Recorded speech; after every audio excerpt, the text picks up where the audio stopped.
Di natin masyadong nalaman ang patungkol sa mga bagay na ginagawa ng Panginoon sa buhay ni Paul. So hindi masyadong tayo kung ano nangyayari sa kanilang buhay, pero isa lang ang alam nila, ang gawin nila ang kalooban ng Diyos. Na kahit na ang sumulat ng Book of Acts, si Dr. Luke, idinidetalye lang naman ang mga bagay na ito patungkol sa kadakilaan ng Diyos. Kaya bilang isang mananampalataya, naway maunawaan din po natin sa kapanahonan natin, yung Bibliyang binabasa po natin. Amen. Naway lagi po natin kasabikan ng bawat puso ng mga tao sa ating kapanahunan. Dahil ang kapangyarihan po ng Diyos ay hindi nagbabago. Tandaan po natin yan. Noon hanggang ngayon, kahit sa mga bagong mga kabataan ngayon, nasisibol, hanggat wala pa ang Diyos, mananatili ang plano at kalooban ng Panginoon para sa mga taong Kanyang ililigtas. Kaya bilang isang mananampalataya, laging handa nawa yung puso natin kung saan tayo dadalhin ng Diyos para sa Kanyang dakilang layunin. Ito rin ang damdamin ni Paul kapag siya ay dumadako sa mga bayan na ipinagkakatiwala sa Kanya ng Panginoon upang itatag ang kabutihan at kadakilaan ng Diyos at alagaan ang mga taong inihanda ng Diyos sa isang simbahan. Parang sa lugar po natin ngayon, di ba? Ang daming simbahan sa ating kapanahunan, pero makikita mo kung ano ang nagiging senaryo ng kanilang mga buhay. At nagpapasalamat tayo dahil mula sa Kanyang mayamang biyaya, kasama ho tayo sa patuloy na iniingatan ng Diyos bilang Kanyang simbahan. Kaya patuloy tayo magpapasalamat at magpupuri sa kabutihan at kadakilaan ng Diyos sapagkat tunay na tanging si Jesus lang ang pag-asa ng simbahan, ng tao, ang lahat ng bagay sa mundong ito, walang ibang dapat na maparangalan kundi ang dakilang Diyos lamang. Tayo sa gitna manalangin. Dakilang Ama, nagpupuri kami sa iyong dakilang pangalan mula sa iyong bugtong na anak na si Kristo Jesus at sa patnubay ng Banal na Espiritu hanggang sa kapanahunan po namin ngayon, kami ay patuloy na nakakaranas ng iyong mayamang biyaya. Kaya kami po ay patuloy lumalapit sa iyo at minsan pa, hinihingi namin ang kapatawaran ng lahat ng bagay na aming nagawa ayon sa hindi yung kalooban, Panginoon. Sa mga bagay na naisip, mga bagay na nagawa na hindi nakapagbigay kaluguran sa iyo. Salamat dakilang Diyos dahil mula sa iyong mayamang biyaya tabag, ikaw ang Diyos na matapat na patuloy na kami lilinisin at aayusin ang aming mga puso upang patuloy na panahanan ng iyong mga salita at ng Banal na Espiritu. Pinupuri ka namin dakilang Diyos at ikaw lamang ang maitaas at maparangalan sa aming kalagitnaan. At nandalangin din po namin sa mga kasaming bayan ng tahanan. O Diyos, nananampalataya kami na patuloy kang kikilos at gagalaw sa buhay ng bawat kapatid namin sa kanilang tahanan. Purihin ka, O Diyos, sambahin ka. Ito pong aming dalangin at tiling sa pangalan ni Jesus. Amen. Amen. Sige po, isang malakas na palakpak sa Diyos at patuloy na siya ang mapapurihan at maparangalan. Nung nakaraang tinalakay po natin ay sa bayan ng Corinth, no? Ngayon ay dadako tayo sa bayan ng Efeso. Ayan.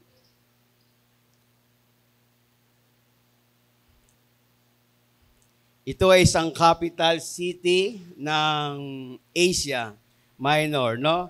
Isa itong makikita natin sa Biblia na isang commercial center.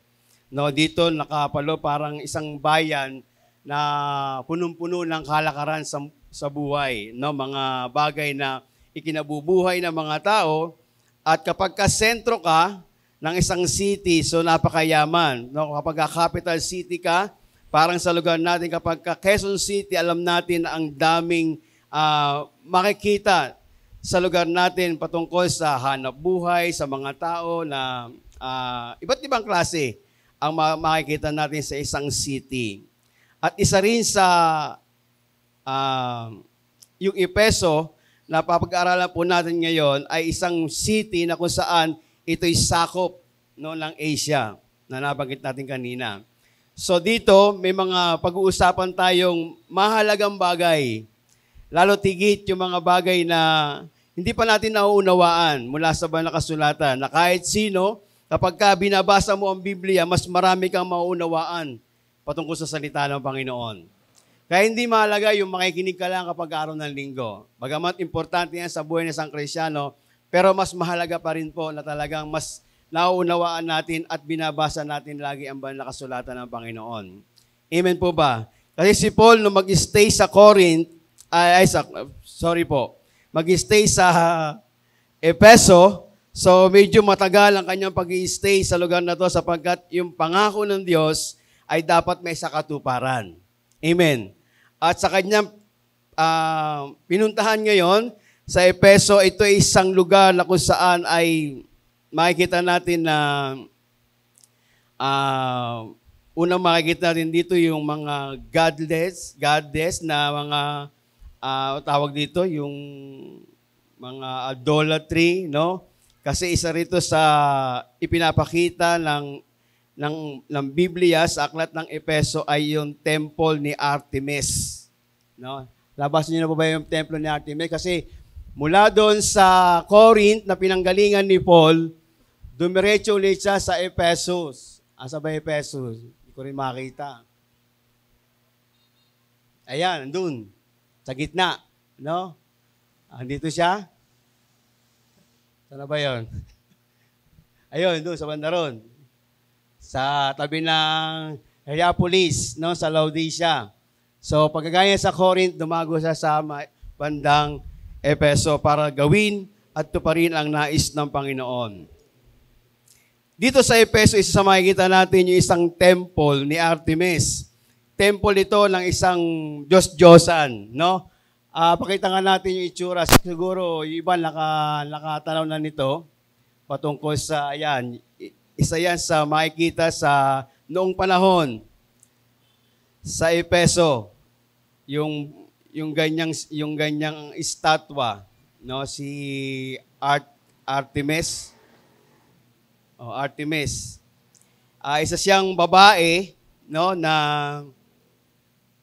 diyosa na sinasamba sa mali po, ito po ay isang nasa lugar na ng Turkey. Amen. So, dito ay maraming sumasamba. Dahil si Artemis, isa sa mahusay. Alam mo ba si Artemis, isa raw po itong mahusay na mga ngaso. No? Isa to sa, sabing ganon, si Artemis ay isang diyosa, no, na nangangaso at sa mga maiilap na hayop sa gubat. Ito ay may mga gamit siya na kung saan ang gamit niya ay yung pana, no? Ang instrumento niya sa pangangaso ay isang pana. So, batay sa mga paglalarawan sa kanya, mayroong isang hawak na biling kinitang pana na binabalaan to ng ginintuang mga palaso, no? Isang babae na ipinanganak sa lugar ng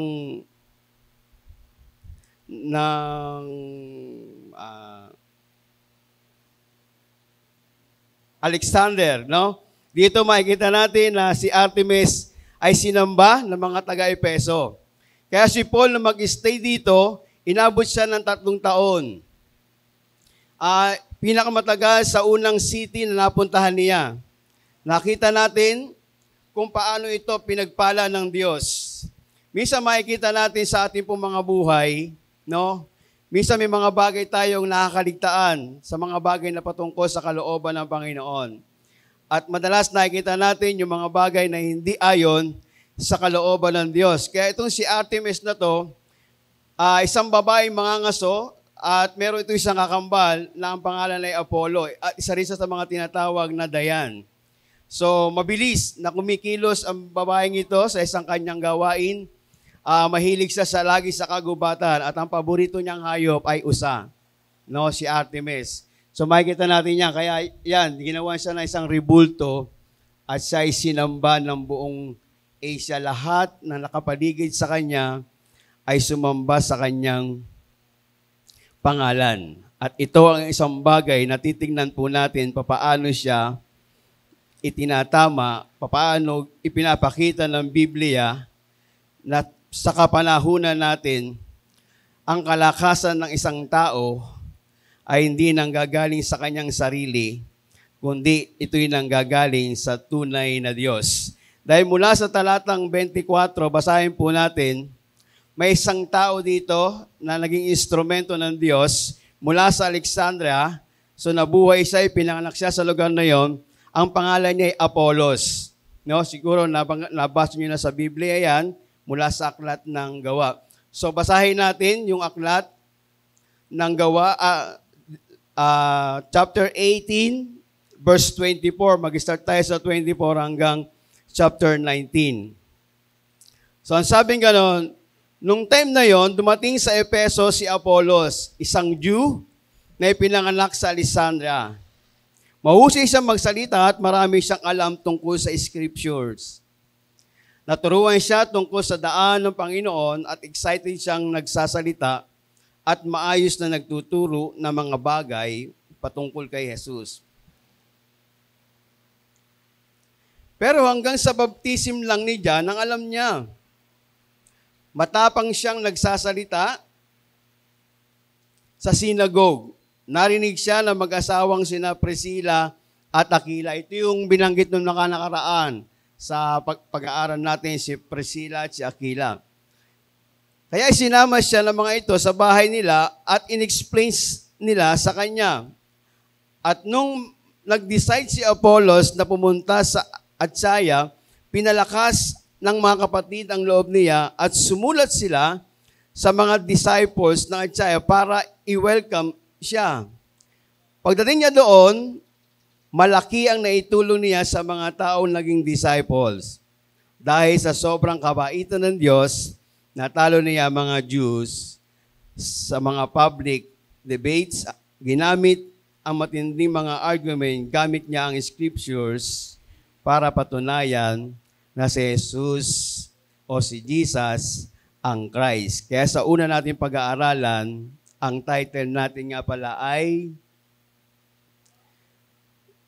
ano ang title natin? Si Jesus sa lahat ng kakulangan. Ayan, totoo yan. Tanging ang Panginoong Jesus lang ang sasapat sa lahat ng bagay. So sa una, makikita natin yung buhay ng isang lingkod na ang pangalan ay Apollos.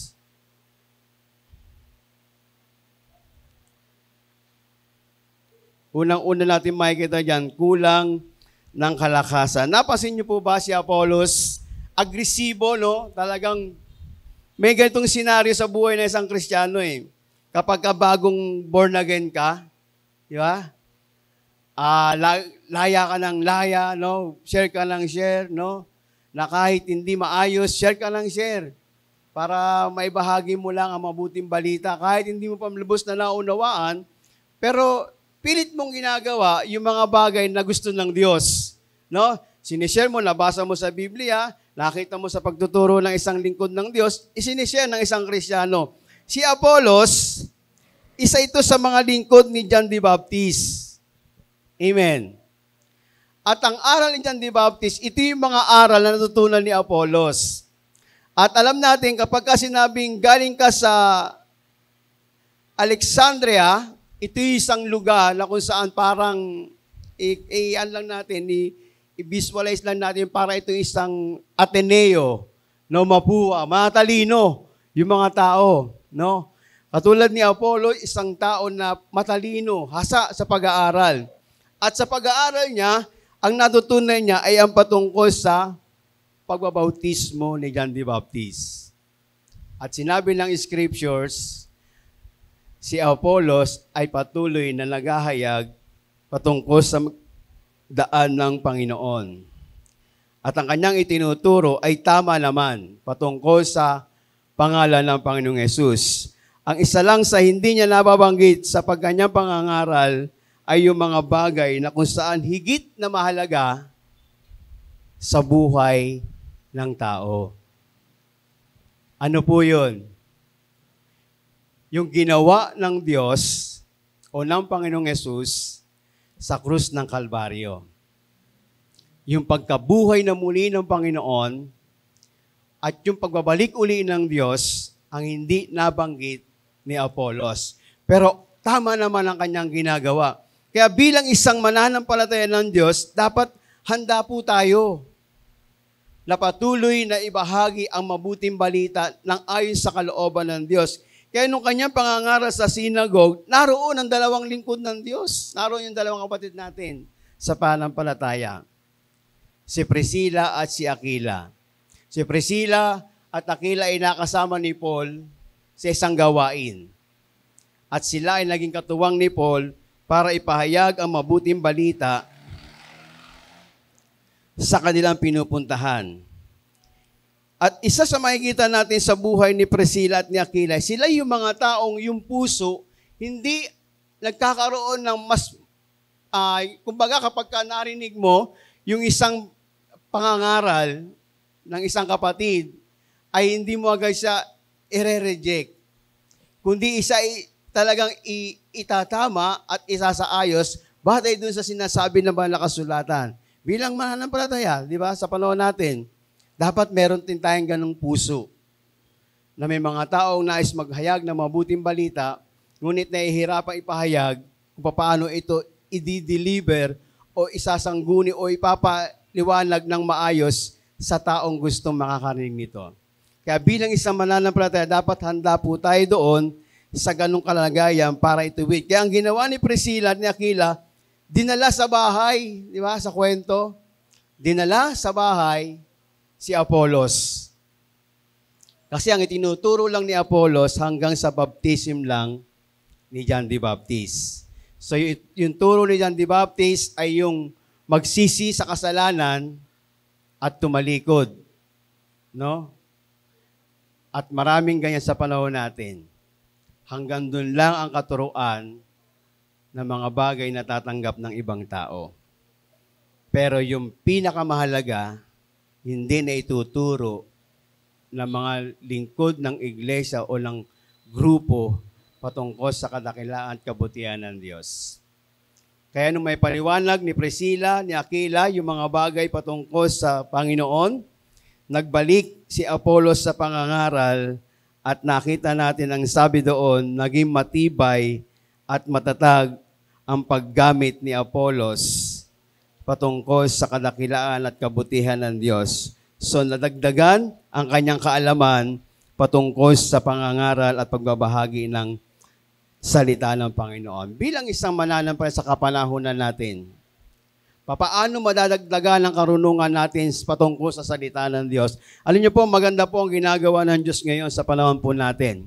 Kaya yung mga kabataan, binigyan ng pagkakataon na isang buwan lang matapos ang usbong. Di ba? Isa ito sa pinakamagandang sandata ng kabataan sa kapanahonan natin.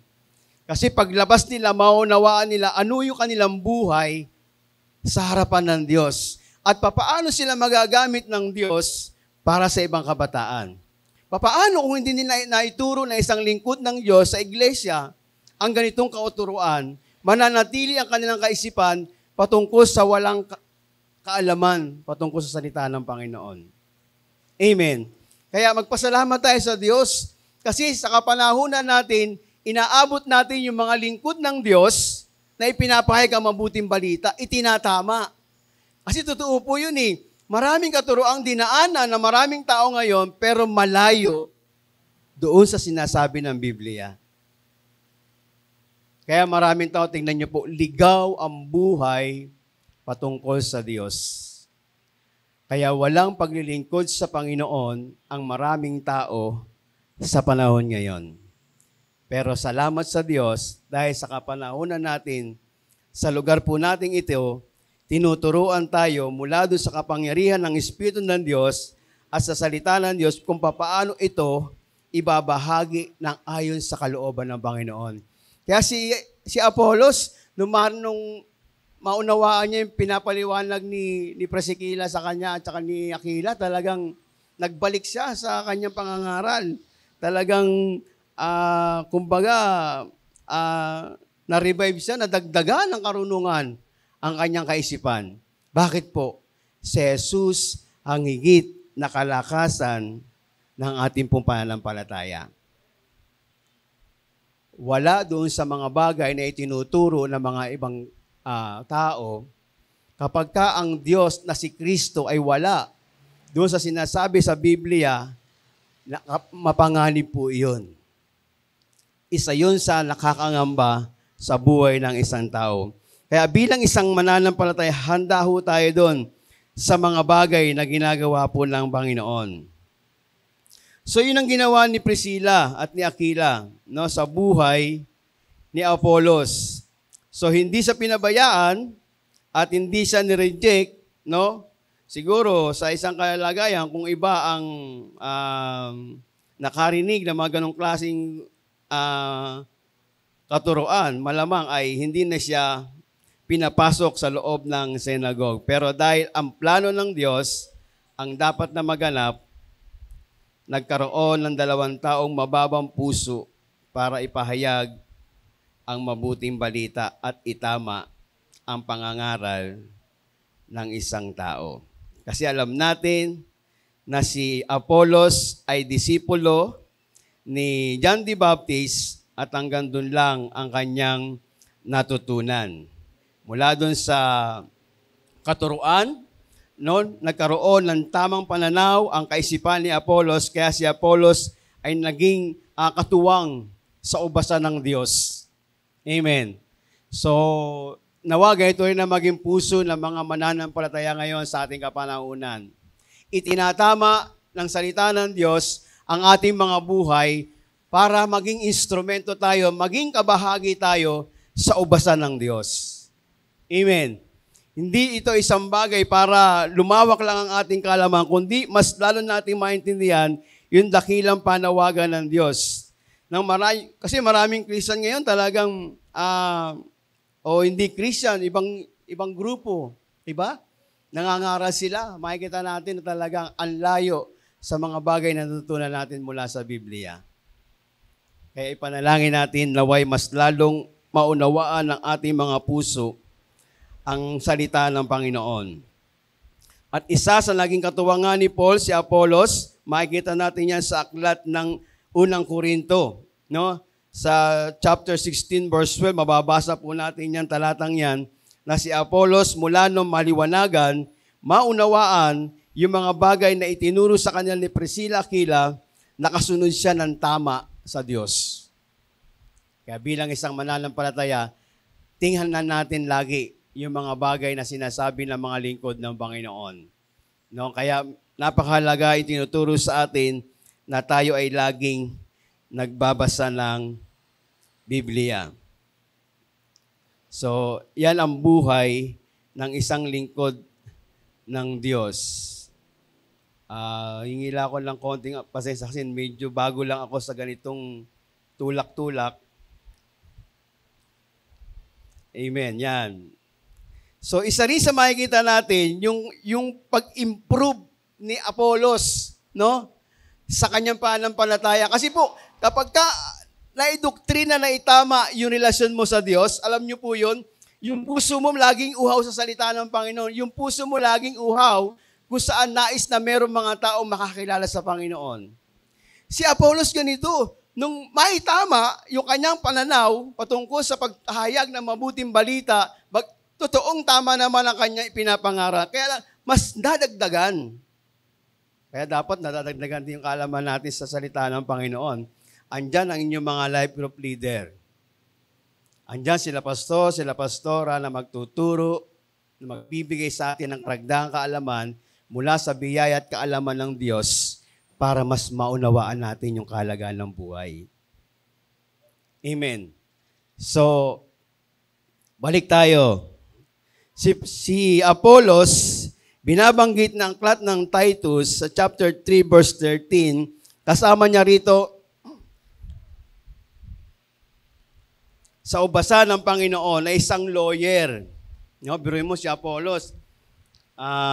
Isang lawyer na ang pangalan niya ay si Zenas, no? Mula sa aklat ng Titus, si Apollos ay naging kabahagi patungkol sa paglilingkod at pangangalaga ng mga tao sa simbahan na pinagpala ng Diyos. Kaya naniniwala po ako sa panahon natin, mas lalong pagpapalain ng Diyos ang lugar na to kung tayo po'y sama-sama doon sa dakilang panawagan ng Panginoon. Amen. Kasi ito ang bagay na ninanais ng Panginoon. Kasi mahirap, mahirap yung mga bagay na pumapasok marami lalo sa panahon natin, sa dami ng karunungan, kaalamang natutunan, at minsan may mga bagay ka makikita sa isang grupo na mas pinapaboran yung isang tao. Mas gusto niya yung isang tao, mas mahusay sa isang kasama niya sa gawain ng isang congregation. Pero si Apollos ay hindi nagkaroon ng encounter sa buhay niya nung siya ay makakilala sa Panginoon at maitama ang kanyang kaisipan. Kaya mula nung mabuksan ang kanyang puso, nagkaroon ng encounter sa Corinth. Naalala niyo po ba sa church ng Corinth? Nabanggit na rin doon ang pangalan ni Apollos. At ang sabi ng ibang mga miyembro doon, parang ganito lang naman yan eh. Kay Cesar ako, ikaw kay Demetrio. Parang ganun lang naman yan eh. Yun nangyari sa Corinth. Na pananaw ng mga nakikinig, parang mahusay pa si Demetrio kay Cesar. Mahusay pa si Kuya Job kay Kuya Jasper. Kaya yung tao nagkakaroon ng problema dahil sa ganung kaisipan. Pero dito, ipinapakita naman na kasulatan, sa paglilingkod sa Diyos, walang magaling, walang matalino. Lahat pare-pareho. Dahil tayo instrumento lang ng Diyos. Walang pagalingan. Alam niyo po ba kung sino ang magaling? Ang Diyos lang. Siya lang ang tunay na magaling. At mula sa kagalingan ng Diyos, tayo ay binibigyan lang ng biyaya at habag ng Panginoon.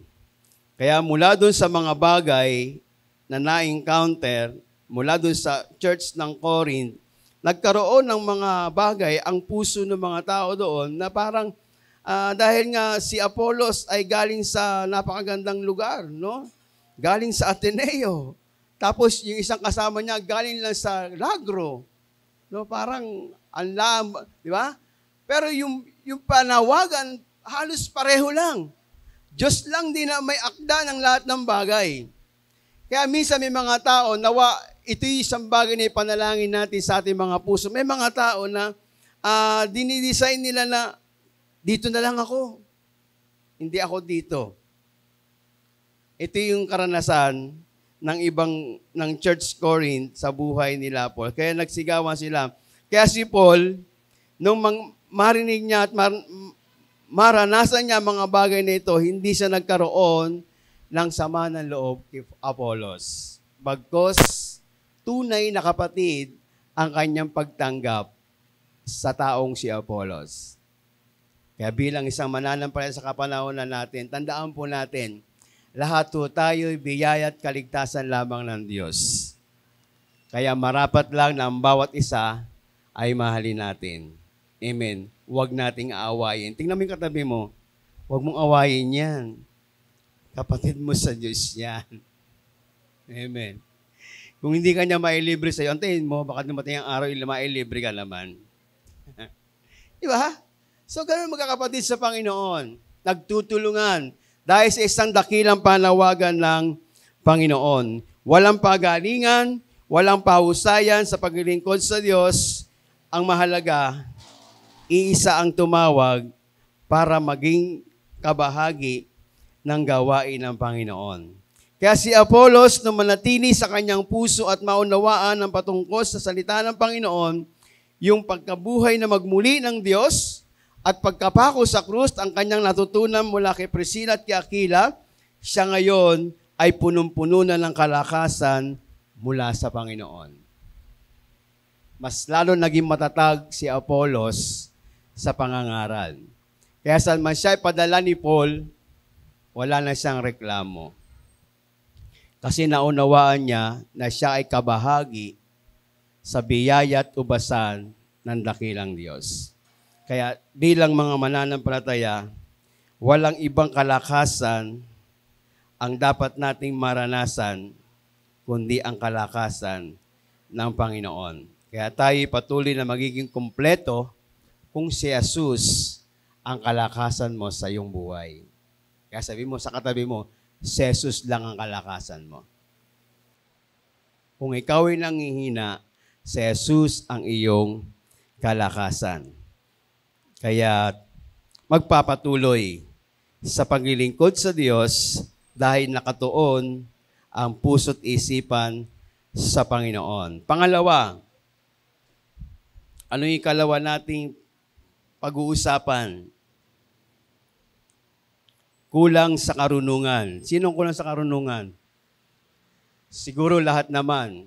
Lalo mga pagkasabing napakatalino mo na o napakatalino ko na at walang makapagsasabi nun. Dahil lahat tayo'y kung susuriin, kulang tayo sa karunungan. Mula sa chapter 19 verse 1 hanggang mababasa natin dito sa aklat ng mga gawa, hanggang 10, ito ang kwento ng Biblia sa atin. Habang nasa Corinth si Apollos, nag-travel si Paul sa loob ng probinsya hanggang makarating sa Ephesus. May nakita siya doon ng mga disciples. So mga disciples na nakita ni Paul. Tinanong niya sila, tinanggap niyo na ba ang Holy Spirit nung maging mga Christian na kayo? Bakit natanong sa atin, no? Tinanggap niyo na ba? Ang sabi nung kausap ni Paul, hindi po. Di nga po namin alam na may Holy Spirit pala. May ganyang senaryo sa panahon natin. Ingat po tayo. May mga grupo o temple ngayon, wala yung ganitong senaryo. No, pasok, labas, pasok sa isang gawain, sa isang gusali, pero walang nangyayari sa kanyang buhay. Kaya sabi ni Paul,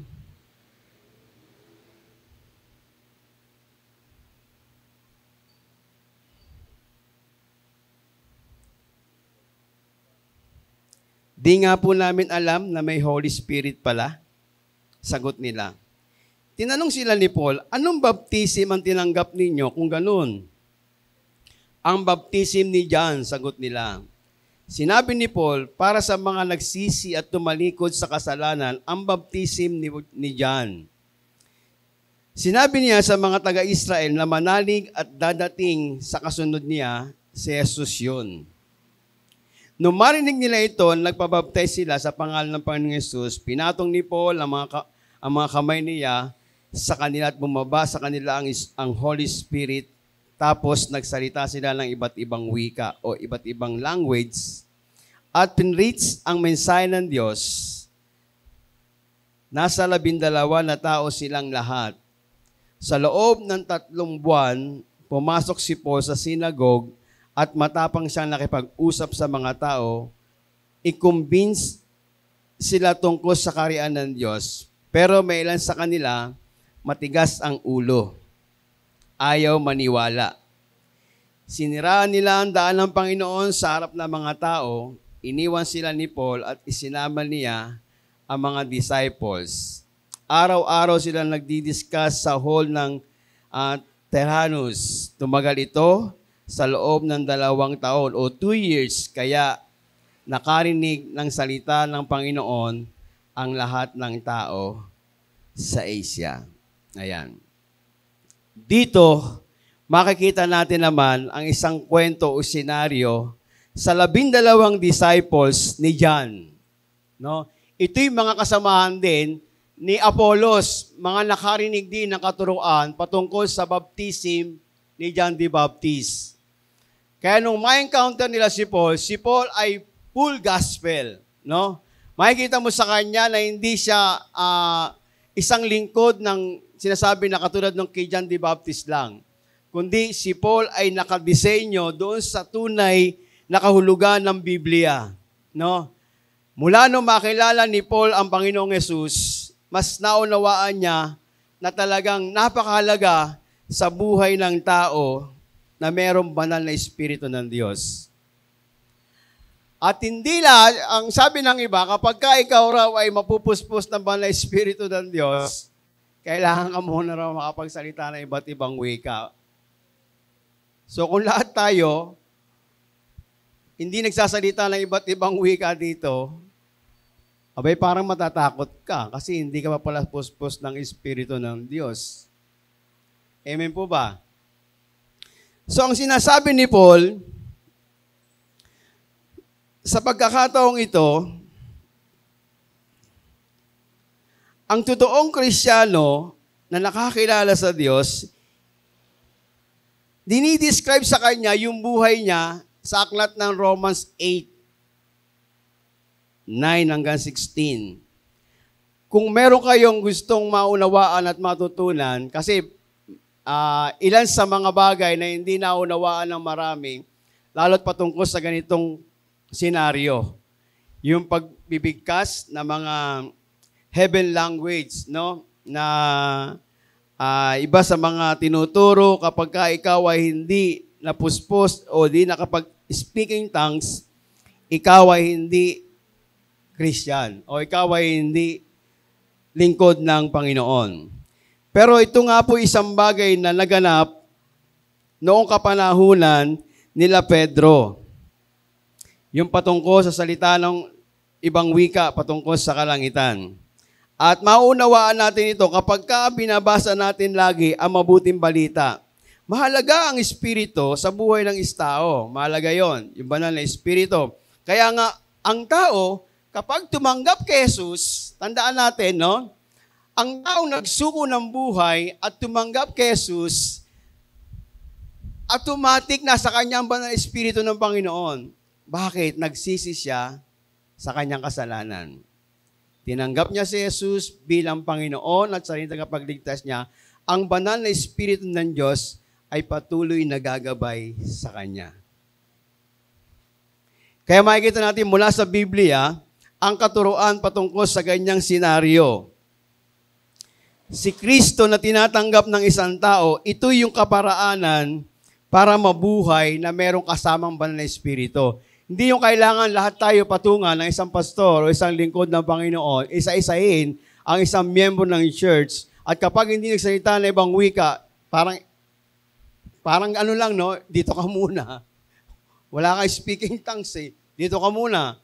So, ang sinasabi ng Biblia ay mula sa aklat ng mga 1, ipinapakita na matatanggap mo lamang ang banal na Espiritu ng Diyos kapag si Jesus ay tinanggap mo.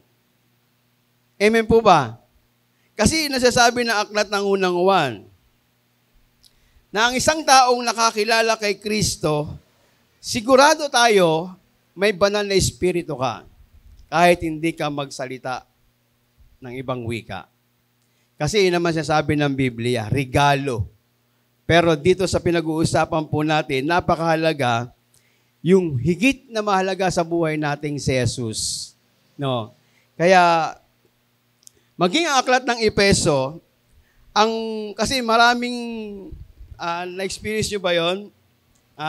Iba kasi yung panahon ng mga nakaraang dekada, no, sa panahon ngayon. Ako, personally, mas marami ako natutunan mula sa salita ng Panginoon. Lalo't nung binabasa namin, inaaral namin yung Book of Acts, mas maraming bagay na natutunan ako sa Diyos. At nagpapasalamat ako sa mga lingkod ng Panginoon. Hindi ko man sinasabi na yung mga kapanahunan ay mali ang aral. Pero makikita natin, dun lang nakasentro ang iba para ikaw ay maligtas. Pero dito sa Biblia, makikita natin, yung pagtanggap ng isang tao kay Jesus, pagsuko ng buhay, ito ang magbibigay sa kanya ng kaligtasan. Hindi yung mga bagay na itinuturo lang ng tao. Eh, paano kung putol ang kamay ng tao? Paano papatungan? Papanalangin? Amen. Pero ang Biblia, ipinapahayag kung ano ang tunay na sentro ng buhay ng tao. So mahalaga, wala sa literal ang mga bagay patungkol sa kaligtasan ng isang tao. So kundi ito'y ayon mula sa salita ng Diyos, yung personal na pagtanggap ng tao sa isang Diyos na namatay sa krus at nabuhay na magmuli. Kaya ito'y natutunan natin at natutunan ni Paul at natutunan ni Apollos at matutunan pa ng maraming tao sa ating kapanahunan. Nawa hindi maging sentro sa isipan ng mga tao yung ganitong senaryo lang. Yung pagkakaroon ng heavenly language, no, pag-speaking tongues. So kaya nung sabihin ni Pablo sa mga disipulo, sino bang tinanong nyo? Sino bang nagbaptize sa inyo? Hindi pa kayo baptize ng Banal na Espiritu. So, kulang din kasi ang kanilang kaalaman at katuruan, kagaya ni Apollos. No? Napasin niyo po ba si Apollos, nabanggit din ba sa Biblia na nag-speaking tongues? So may mga bagay na ang Diyos lang ang nakakaalam patungkol sa ganitong kalalagayan. Kaya ipinaliwanag ni Paul ang patungkol sa kalalagayan ng mga disipulong ayon lang sa kaalaman nila patungkol kay John the Baptist. Kaya nagpapasalamat tayo sa Diyos dahil sa ating kapanahunan, ang Biblia ay kompleto na. Wala na tayong hahanapin pa. Kaya kung naghahanap ng karunungan ng isang tao, ang isang Kristiyano, mula sa Biblia, mas maunawaan niya ang tunay na kahulugan ng karunungan ng Diyos. Amen. At dito matutunghayan naganap na to, na kung saan mismo si Paul ang nagbigay ng paliwanag at pangunawa patungkol sa kanilang kalalagayan. Actually, mahabang usapin ang ganitong uri ng senaryo. No? Kaya medyo binigyan lang natin ito ng emphasis kasi ito yung ating tinatalakay ngayon. Mga disipulo na naglilingkod pero hindi naman pala sa Diyos nakasentro ang kanilang mga buhay. Kaya check din tayo sa ating pong puso na baka yung ating pong damdamin, yung ating isipan, yung ating mga puso ay malayo doon sa sinasabi ng salita ng Panginoon. Mas pinagdidiinan ni Paul o ng Biblia ang patungkol sa kaligtasan. So, papaano ka tinubos ng Panginoon? Niligtas at may buhay na walang hanggan ngayon. Di ba? Paano masasabi na ikaw ay tinubos, niligtas, at may buhay na walang hanggan pagkatapos ng lahat ng bagay? Mula sa Biblia, itinuro yung tamang disenyo. Kahit ako magsalita ng ilang-ilang wika sa lugar na to, hindi kayo maliligtas. Pero kung i-preach ko sa inyo ang salita ng Diyos, itinama o ibinahagi sa inyo ng tama ang salita ng Panginoon, naniniwala ako, may pusong ililigtas ang Diyos. Dahil ipapaunawa ng Banal na Espiritu at ng salita ng Diyos yung kahalagahan ng buhay. Kaya kung sama-sama ang tao, magkakaroon naman ng kaguluhan na pagkasalita ay hindi na maunawaan ang patungkol sa salita ng Panginoon. Kaya buong pusong pagtanggap kay Kristo, naway maunawaan na maraming tao ngayon ang kahalagahan ng tunay na kaligtasan. Kaya kung kulang tayo ng karunungan, andyan ang Biblia, nandiyan ang mga lingkod ng Diyos para bigyan tayo ng karunungan ng dakilang Diyos at mas maunawaan natin ang tunay na kahalagahan ng Biblia.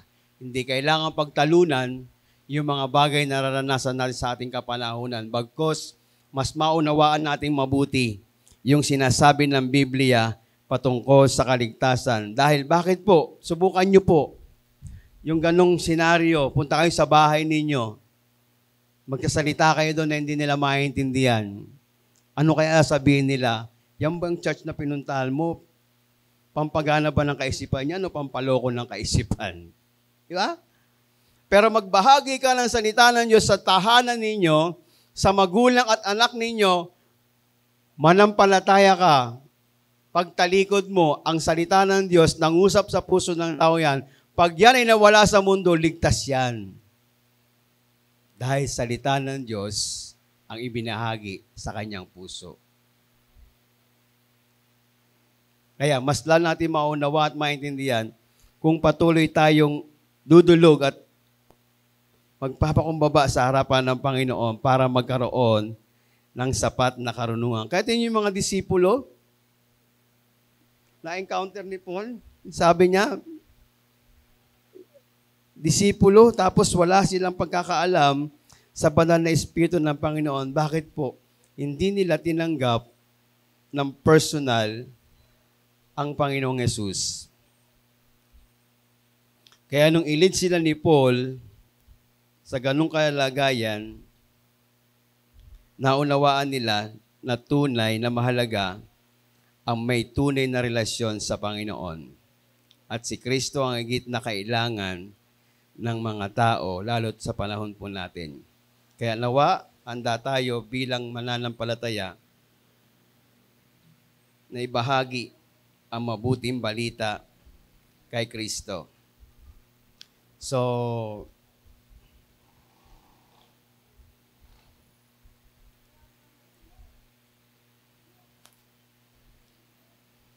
naalala ko lang yung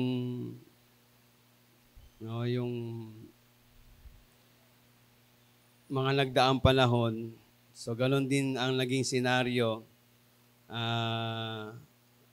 Yung ang stepfather ko nung nagkasakit, tapos ipinapanalangin ng isang lingkod ng Diyos, ay mas naunawaan niya yung kanyang buhay na makasalanan. Mas naunawaan niya na kailangan niya ang dakilang Kristo na tagapagligtas. Kaya nung siya ay malagutan ng hininga, naniniwala tayo at nananampalataya na siya ay kasama ng Panginoon. Kaya importante yung buhay na walang hanggan sa buhay ng isang tao. So kung tayo kulang doon sa ganong kalalagayan patungkol sa karunungan, maraming binibigay ang Diyos sa atin, sa iyo at sa akin, upang maging instrumento ng Panginoon. Kaya si Paul, naging instrumento siya ng Diyos sa mga Gentiles. Kasi sa panahon ni Peter, siya naging disipulo ng mga Hudyo. So nagkaroon sila ng ganong klaseng senaryo nung kapanahonan nila. At hindi na yon magaganap pa sa panahon natin. Sa kanilang kapanahonan yon, period na yun, tapos na yun, yun yung blessing ng Diyos sa mga kapanahonan nila. Pero tayo mga Gentiles, itinuturo ni Pablo kung sino tayo sa harapan ng Diyos kung tayo'y walay sa Kanya. At kung ang isang tao ay magbabalik loob sa Diyos, makikita niya kung sino siya ngayon pagdating ng araw sa harapan ng Panginoon. Kaya mahalaga yung maunawaan natin yung mga bagay patungkol sa buhay na walang hanggan. So ayan, pangatlo, medyo iniksyan ko na lang ang mga bagay na, ayan.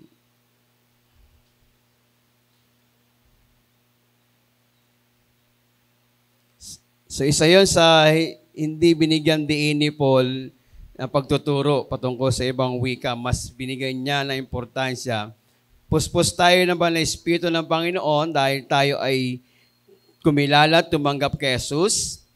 Pero hindi yun na isang matihan para ang buhay natin ay mas lalong maging sirable. No, alam ng Diyos yung puso natin. Kaya mas dapat na pagdiinan dito yung tunay na ginawa ng Panginoon sa krus ng Kalbaryo.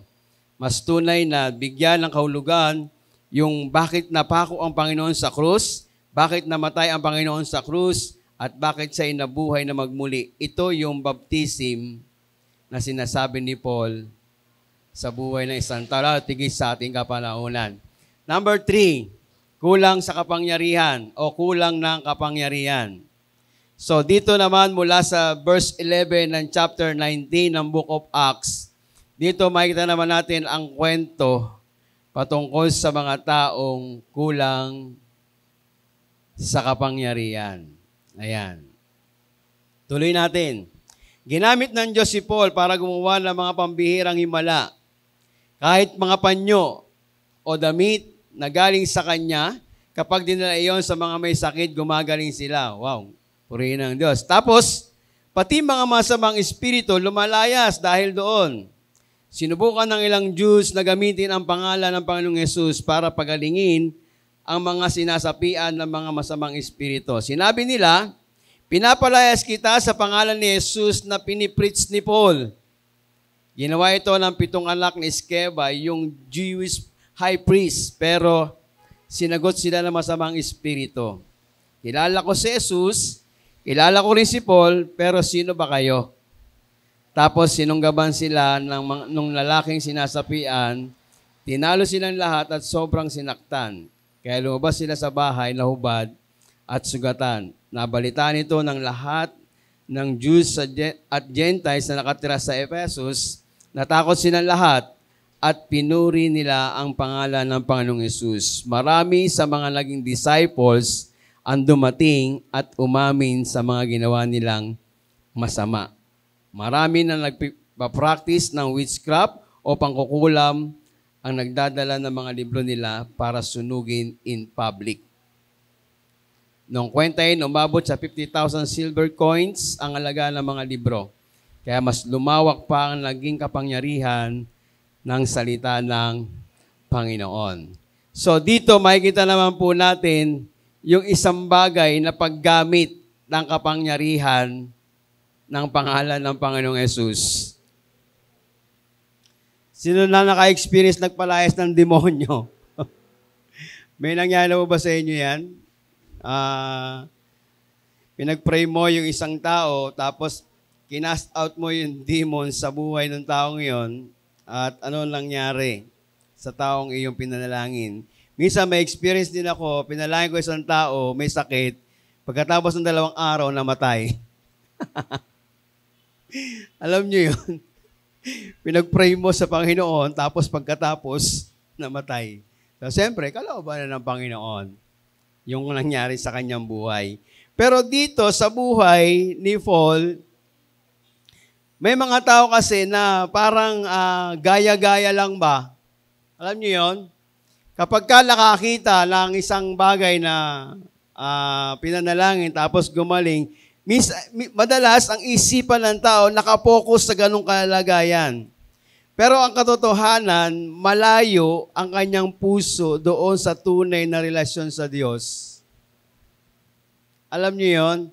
May mga doktrina ngayon, may mga ganitong senaryo, malayo naman yung tunay na kahulugan ng buhay sa Diyos.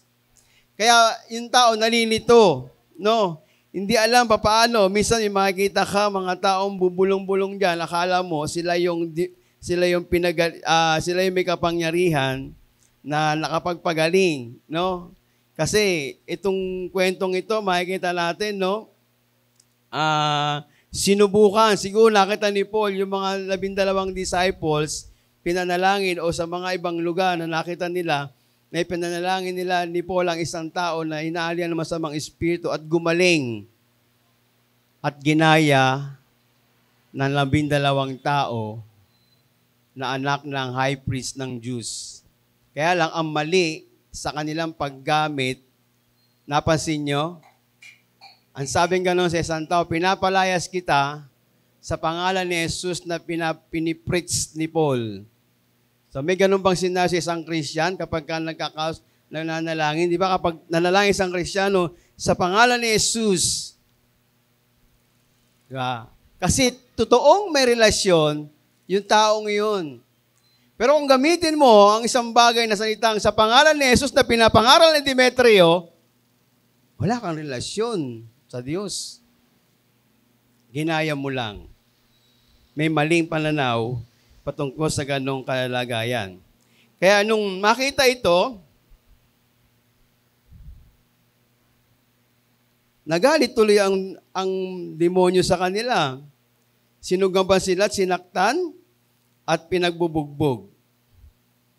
At lumabas sila sa kanilang tahanan na nagkaroon ng maraming sugat.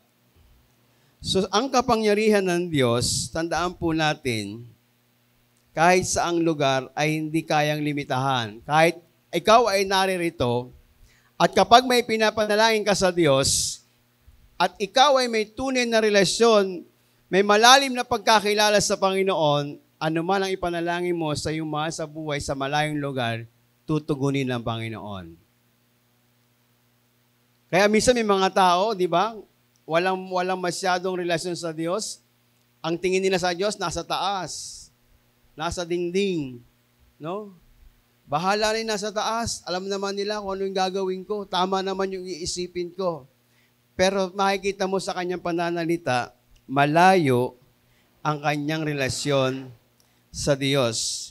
Pero yung mga taong ginagamit ng Panginoon para sa kanyang kabutihan, mas lalo nagiging mas malapit ang kanilang puso sa Diyos.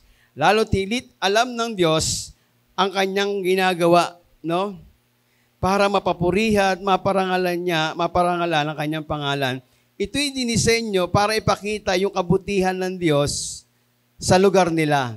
Kasi alam niyo po sa lugar nila, maraming mangkukulam eh. Maraming witchcraft. Alam niyo ba yun? Yung ba yung gumagawa ng mga ratan? Hindi naman, no? Witchcraft yung mga nagtatawas, no? Yun eh, no? Yung, nanuno ka kasi may tinapong kang tinik sa likod ng bahay. Kaya namaga yung kamay mo. So may mga witchcraft na ganito. At yung mga pangkukulam. So ito yung mga taong nakapaligid, naninirahan sa Efeso. Kaya ipinakita ng Diyos yung kanyang kabutihan at kadakilaan sa pamamagitan ni Paul. No. May mga kaaway na talagang laging handang sirain ang kalooban ng Diyos, pero kailanman hindi papayagan ng Diyos na hindi maganap ang kanyang kalooban. Ang Diyos lagi ang matagumpay sa lahat ng bagay. So, yan yung isang bagay na makikita natin. Kaya nga makikita natin, example dito, no? Yung buhay na isang tao kapag malapit ng, di ba, nag-ahagaw buhay na, pinapanalangin ng mga tao, mabuhay. Pero, siyempre, yung kalooban ng Diyos ang dapat na mangyari. Ang Diyos ang gagawa ng paraan para makilala siya. Hindi naman tayo eh. Instrumento lang tayo ng Panginoon. Si Paul naging instrumento. Yung kahit na ang kaaway naging instrumento ng Diyos. Kaya bilang isang Christian, handa tayo doon sa gustong maganap na nais ng Panginoon. So kaya nung sinalba ang mga taong ito, dahil hindi naman talaga totoo may relasyon sa Diyos, kawawa lang ang kanilang inabot. Sa panahon ng mga kakristyanuhan ngayon, may mga ganito rin Kristiyano sa panahon natin. No? Nagiging mananampalataya kapag may mga bagay na kasama lamang sila. Kaya kapag dumating na yung mga pagsubok sa buhay, mas nadadaig sila dahil hindi naman totoo talaga nilang naunawaan yung kahalagahan na ginawa ng Diyos sa krus ng Kalbaryo. No, ang Diyos ang nagkapagligtas, ang Diyos ang gagawa ng lahat ng bagay upang hadlangan, upang sirain, no, upang hindi maganap yung mga bagay na ninanais ng kaaway. Kaya sa buhay na to, sa nangyaring ito, maraming Gentiles ang natakot. Nung maganap ang senaryong ito, maraming Gentiles, Sudyo ang natakot, silang lahat ay nagpuri sa Panginoon. At ang sabi ng Scriptures, marami sa naging disciples ang dumating at umamin sa mga ginawa nilang masama. Tignan niyo po, no? Ipinakita ang ganong kwento, ang senaryo, para lang maipakita ng Diyos na may mga tao pala na malayo pa ang puso sa kanyang buhay, sa kanyang harapan. Kaya bilang isang mananampalataya ng Diyos, mas lalo nating makikita yung katotohanan patungkol sa kanyang kadakilaan at katapatan. Kaya sabing ganon, sa kapangyarihan ng Diyos, wala makadadaig. No, kahit si Satanas, wala siyang kapangyarihan, wala siyang lakas para sirain ang kalooban ng Diyos. No, may masasaktang tao, pero ang kalooban ng Diyos ipapakita yung kanyang dakilang katapatan. Para patunayan, hindi lamang sa panahon nila hanggang sa kapanahonan natin, ang Diyos ay hindi nagbabago kailan-kailan pa man. Kaya itong mga taong ito na makaranas ng ganitong uri ng kalagayan, nalungkot ang iba at iba'y nagpuri sa Panginoon at nagsuko ng kanilang mga buhay sa Diyos. Ang sabi nga ng Biblia, no, may mga libro na nagkakahalaga ng 50,000 silvers na sinunog. No? Biruin niyo po, mga tao na convert, no? Mga tao nakakilala sa Panginoon. Yung katuroang kanilang namana sa kanilang syudad ay iniwan na nila. Dumako na sila sa isang tunay na relasyon sa Diyos na kung saan mananatili ang kanilang buhay magpakailan-kailan pa man. Di tulad na kanilang matutunan sa kanilang lugar ay hindi base sa salita ng Panginoon at sa kalooban ng Diyos. Salamat sa Panginoon dahil dumako doon ang kanyang lingkod at ipinahayag ang mabuting balita ng pagliligtas ng Panginoon. Kaya si Paul, nung napunta siya sa Efeso, 3 taon siyang nanatili para ang iglesia ay patuloy na matutukan patungkol sa salita ng Panginoon. Wala tayong kapangyarihan pagalingin at iligtas ang sino paman. Tanging si Jesus lang ang tunay na may kapangyarihan para pagalingin at iligtas ang isang taong lalapit at magsusuko ng buhay kay Jesus. Amen. Amen.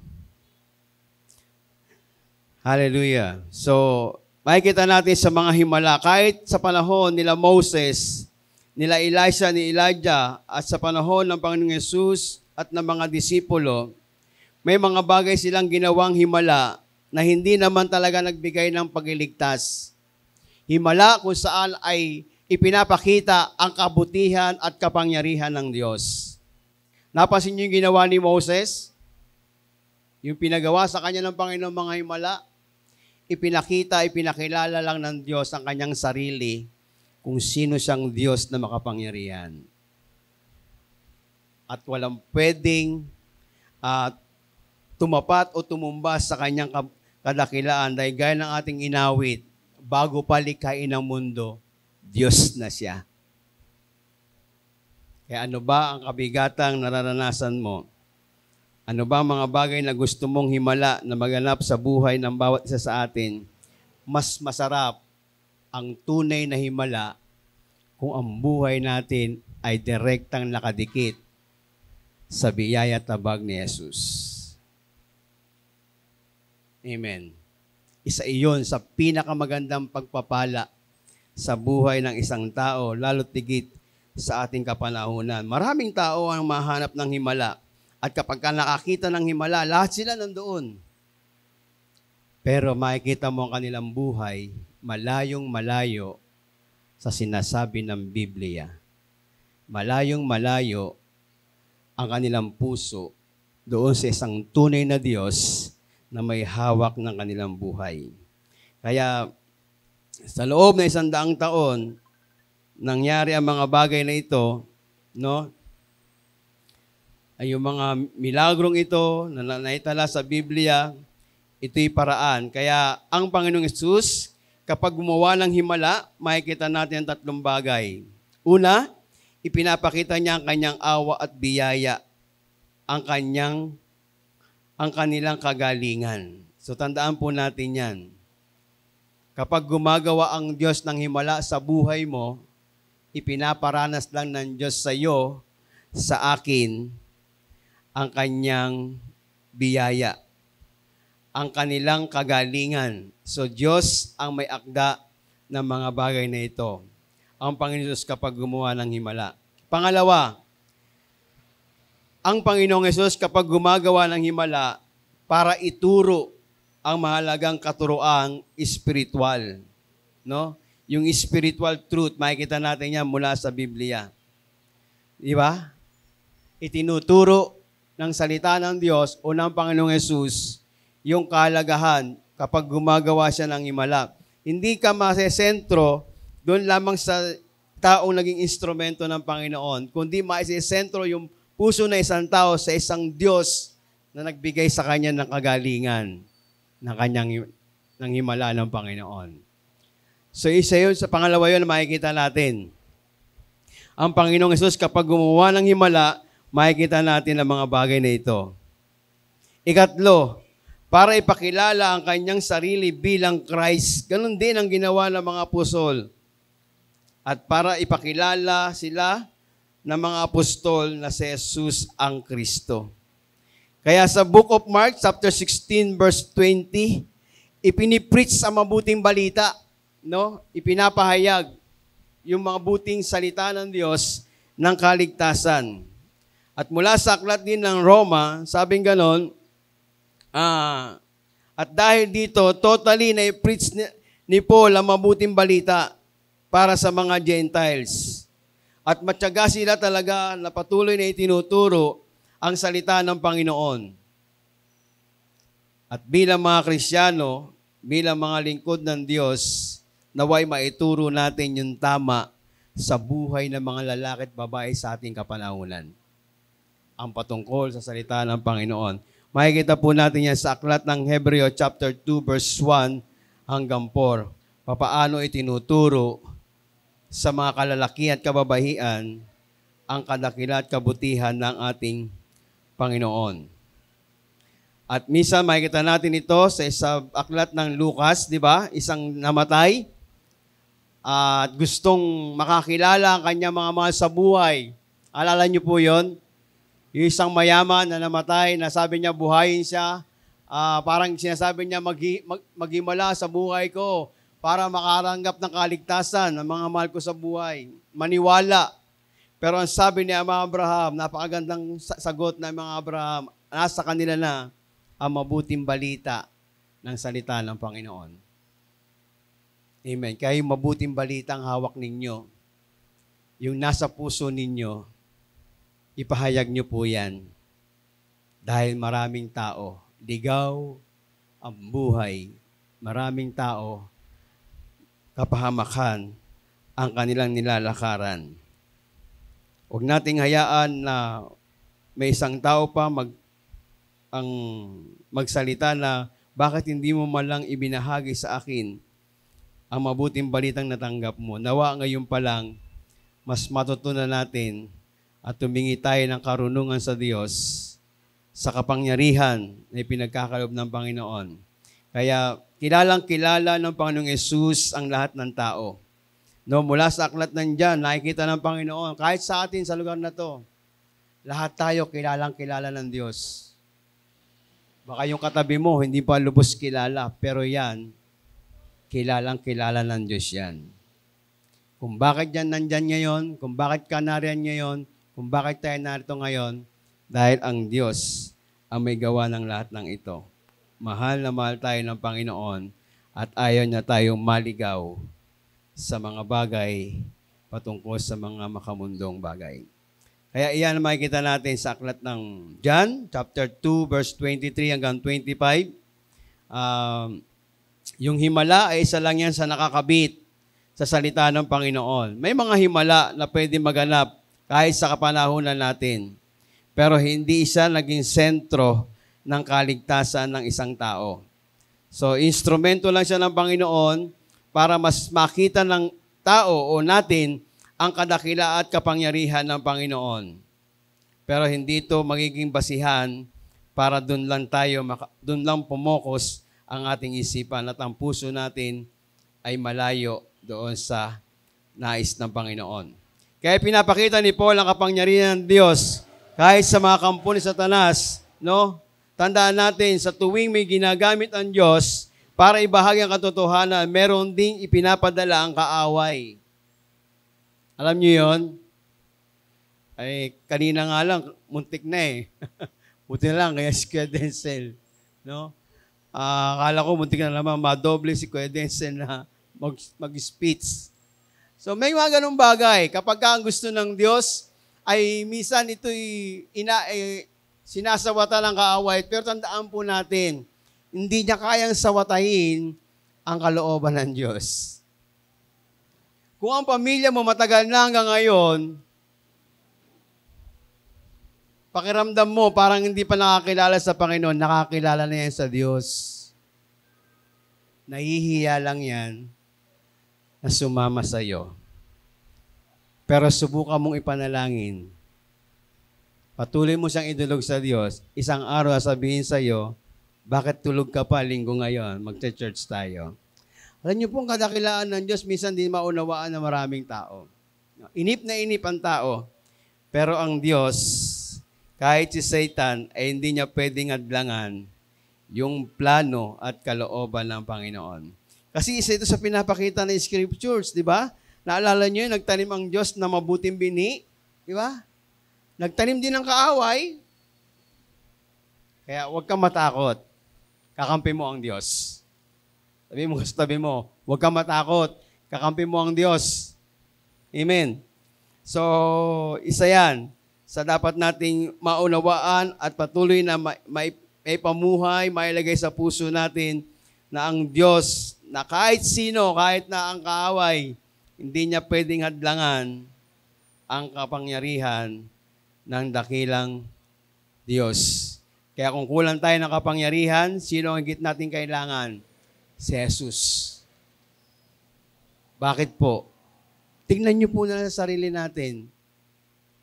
Tayong lahat, dadalhin sa dagat-dagatang apoy, pero sa kapangyarihan ng salita ng Diyos, ipinaunawa sa atin na mahal pala tayo ng Panginoon. At binuksan ng Diyos ang puso natin para siya itanggapin bilang Panginoon tagapagligtas. At ngayon, makapagpupurit, makapagpapasalamat ang puso mo. Bakit po? Ang kapangyarihan ng pagkamatay ni Jesus sa krus ay isang hudyat ng kalayaan ng mga taong magbabalik loob sa Diyos. Amen. Kaya mas mauunawaan natin yung kapangyarihang ginawa ng Diyos sa buhay ng mga taga-Efeso at maging sa kapanahonan natin. May mga pangyayaring nakakangamba, nakakatakot, pero tandaan po natin, walang makahadlang sa kapangyarihan ng Panginoon. Last, matatapos na tayo. Pang-apat, kulang sa kayamanan. Sino kulang sa kayamanan? Taas ang kamay. Ako lang? Sino gusto yumaman? Kami. So, kulang sa kayamanan. Maraming tao, talagang pagkapatungkol sa kayamanan ng pag-uusapan, talagang lahat ng bagay gagawin. Kahit may masagasaan, tabi-tabi na lang. Gusto lang talaga niyang yumaman. Sa kwentong ito, mula sa chapter 19, verse 21, hanggang verse 27, dito po tayo magtatapos. Basahin po natin. Ang ika-apat nating pinag-aaralan ay kulang sa kayamanan. Sa verse 21, pagkatapos mangyari ang lahat ng ito, nagdesisyon si Paul sa tulong ng Espiritu na dumaan sa Macedonia ng Achaia, papunta sa Jerusalem. Sinabi pa niya, pagkagaling ko doon, pupunta rin ako sa Rome. Pinauna na niya sa Macedonia ang dalawang assistant na sina Timothy at Erastus. Tapos nag-stay pa siya ng sandali sa Asia. Nung time na yon, nagkaroon ng malaking gulo sa Ephesus dahil sa daan ng Panginoon. May isang lalaki, si Demetrius. Demetrius naman to, marami. Ikaw, Demetrio lang, isa. Gumawa siya ng maliit na templo na gawa sa silver para sa Diyos-Diyosa na si Artemis. So si Artemis pa rin pala ang design ng Ephesus, no? May mga tao siyang talagang nasakop, nalabuan ng kaisipan. Nakakala ng mga tao sa Ephesus, si Artemis talaga ang Diyos. Kaya tuloy natin, sabing ganon, gumagawa siya ng maliit na templo para sa silver, para sa Diyos na si Artemis.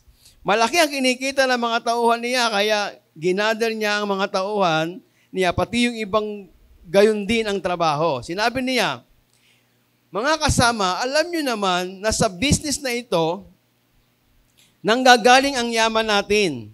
Pero nabalitaan ninyo, hindi lang dito sa Ephesus, kundi halos sa buong Asia, na maraming tao na hikayat at nakumbinsi ni Paul na hindi totoong Diyos ang mga Diyos na gawa ng tao.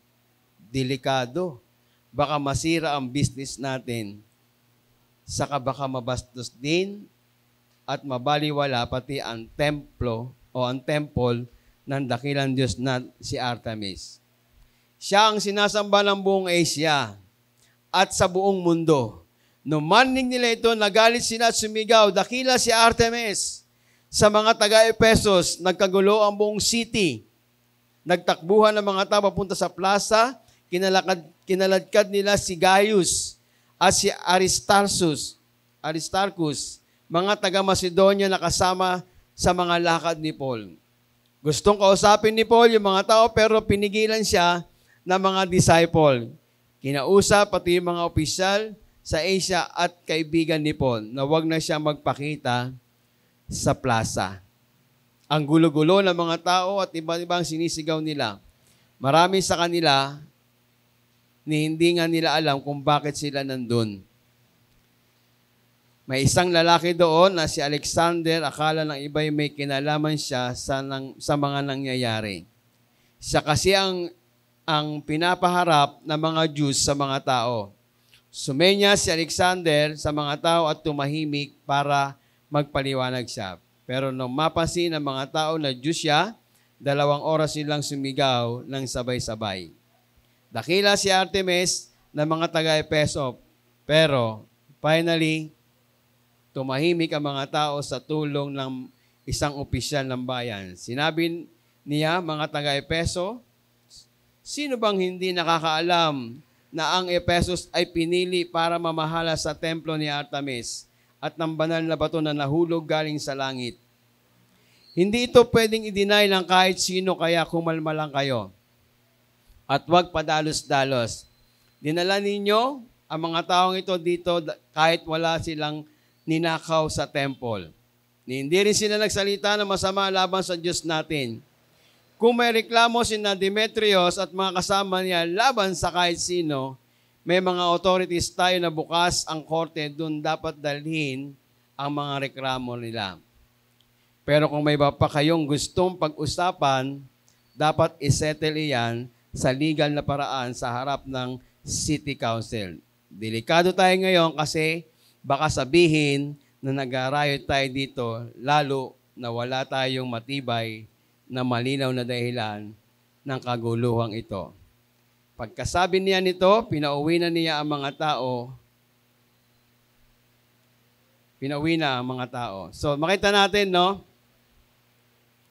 Isang tao ang naging instrumento ng kaaway dahil nabalitaan na sa lugar, sa city ng Ephesus, marami na ang naboborn again. No? Dahil na marami na naboborn again, naapektuhan yung kanilang negosyo. No? Yung negosyo na paggawa ng isang rebulto ni Artemis at sinisigaw nila na ito ay dakila sa kanila. Kaya ang ginagawa ni Paul, nung mahalaman ito, nung maganap ito, nais niya sanang kausapin ng mga tao pero may pumipigay sa kanya.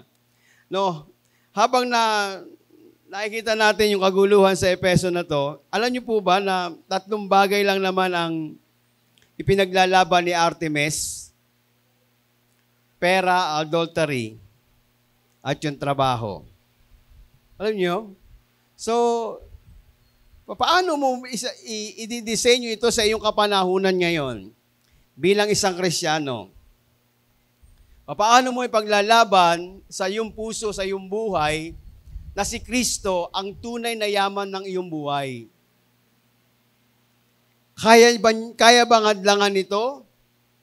Kaya bang ipagpalit ang kayamanan ni Kristo sa mga bagay na nakikita mo sa mundong ito? Yung trabahong yung itinatangkilik, maraming tao ligaw ang buhay kapag patungkol sa trabaho na pag-uusapan. Nagugulo ang kanilang damdamin, ang kanilang isipan, paano sila magiging isang instrument ng Diyos para sa mabuting balita. Kaya si Artemis, nung malaman ito, marami ng born again sa lugar natin. Delikado ito. Kasi, wawalan tayo ng hanap buhay. At isa yan sa pinakamalaking problema sa ating kapanahunan. Yang trabaho, minsan nagiging dahilan para malayo sa Diyos. Di natin sinasabi na huwag kang magtrabaho. Di natin sinasabi na hindi natin kailangan ng pera. Di natin sinasabi na, at isa sa nakalulungkot, hindi nakikita ng tao, ng katabi natin, o ng kapitbahay natin, o kamag-anak natin, yung idolatry sa ating mga puso. Isa yan sa pinakamabigat na kalalagayan ng isang Kristiyano sa harapan ng Diyos. Ano yung idolatry ngayon na ayaw umalis sa puso ng isang Kristiyano? Kaya nung magkaroon sila ng encounter sa Ephesus, nalaman nilang napakaliwanag na, lumalaki na ang gawain ng Diyos sa Ephesus, nawawala na unti-unti yung templo ni Artemis, nawawala na unti-unti yung mga pagsamba sa Diyos-Diyosan, at ang taong nakatira sa Ephesus, binubuo na ng Diyos para sa kalagayang magpuri at magpasalamat sa Panginoon. Paano mo ididisenyo ito sa iyong kapanahunan?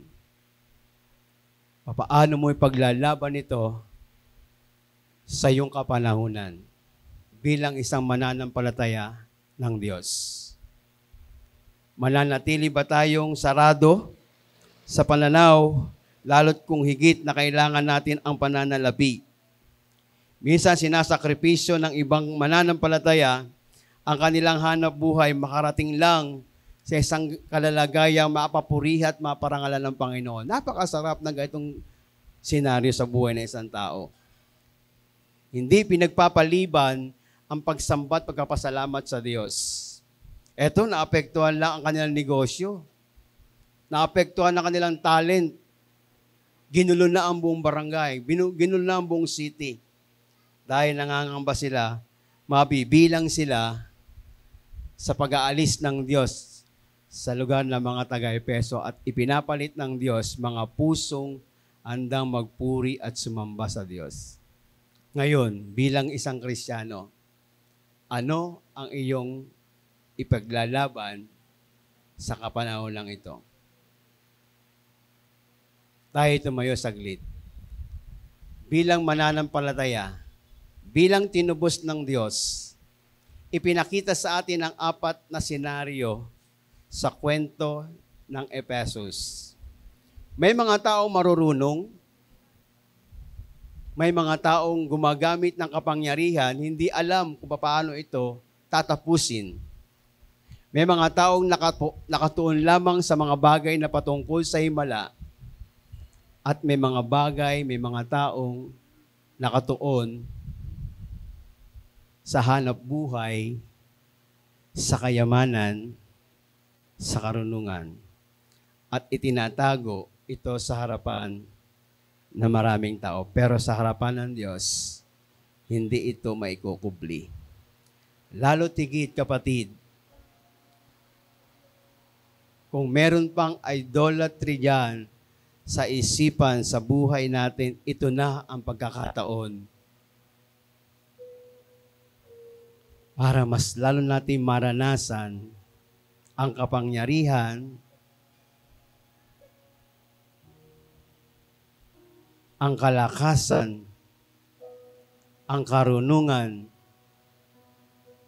na walang ibang pinagmumulan ay ang Kristong napako sa krus para sa iyong buhay. Ipagpapalit ba natin ang yaman ng Diyos sa mundong ito? Pinagpala tayo sa isang karunungang makapagtrabaho. Pinagpala tayo ng Diyos sa isang negosyo para bigyan tayo ng biyaya at pagpapala. Pinagpala tayo ng Diyos at iniingatan nawa sa pagkakataong ito, ang Diyos naman ang iyong pasalamatan. Ang Diyos naman ang ating papurihan at sabihin natin sa Kanya, sa isang panalangin mula sa iyong puso, yung 4 na ito na ating tinalakay, si Kristo, tandaan natin, siya lang ang iyong yaman ngayon at magpakailan-kailan pa man. Si Jesus, ang kapangyarihan sa buhay mo para mapalaya ka sa lahat ng kabigatang ipinapapasan sa iyo ng kaaway. Sa lahat ng pandaraya sa iyo ng kaaway kung bakit hindi mo maranasan ang banal na Espiritu ng Panginoon. Kapatid, ito ang pagkakataon, minsan mo pang makakausap ang Diyos Dahil ang Diyos ay mabutit nangako. At kung kulang tayo ng karunungan, alam natin mula sa Biblia na punong-puno ng kayamanang karunungan ni Kristo, mauunawaan natin kung patuloy tayo magpapakambaba at luluhod sa krus ng Panginoon. Kaya kapatid, sa pagkakataong ito, ang kalakasan ni Kristo ay tanggapin mo. Sapagkat ang kakulangan ng puso natin ay hindi ang mga bagay sa mundong ito. Hindi ang karunungan ang magpupuno sa ating mga puso. Hindi ang negosyo o trabaho ang magpapasaya sa buhay natin. Kundi si Kristo lang ang higit na magpapasaya sa ating mga buhay. Pwede tayong saglit manalangin sa harapan ng Panginoon.